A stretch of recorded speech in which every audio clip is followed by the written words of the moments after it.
We are in Charleston, Tennessee. Before this became Charleston, it was Fort Cass. Fort Cass was the military operational headquarters for the entire removal of the Cherokee and Creek from the last homelands that they had here in the East. According to the United States government, the Trail of Tears officially starts right here in Charleston, Tennessee, 781 miles from Westville, Oklahoma.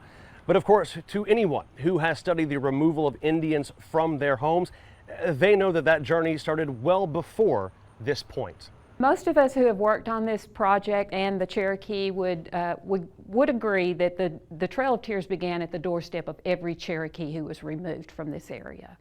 When the TVA flooded the area in the 1930s, they brought in archaeologists to dig up the riverbanks, turning up thousands of artifacts, and these relics showed that the Cherokee here were part of an interwoven society along the waterway.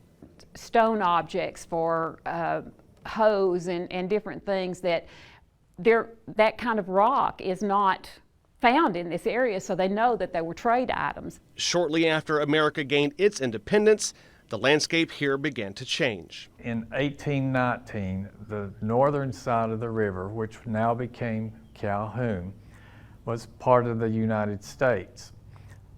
On the south side of the river, which was not Charleston at the time, it was just the Cherokee Nation, those two remained two separate nations for almost 20 years. So, by basically standing here between McMinn and Bradley County, this is the United States of America, and you could actually just look across the river to Cherokee Nation. Yes, and you had to have a passport to travel from that side over into the Cherokee Nation, and that was issued at the Cherokee Indian Agency. The Cherokee Agency site and the miles around it became Fort Cass, a collection of encampments where Native Americans, mostly Cherokee, were assembled and held under supervision of federal troops. In the fall of 1838, the agency area was the scene of one of the greatest American tragedies in history, the forced removal of the Cherokee from their eastern homeland.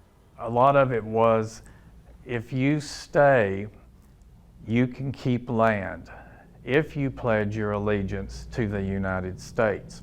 But sadly, even at the removal point, we basically came back and force them to go on and leave too, and just pick up and leave what they had here.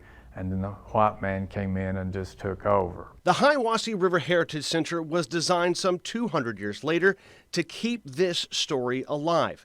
As humbling and as dark as it is, it's a story the folks here never want to forget. It's a story that needs to be told. Probably one of the most important things that I will ever do in my life.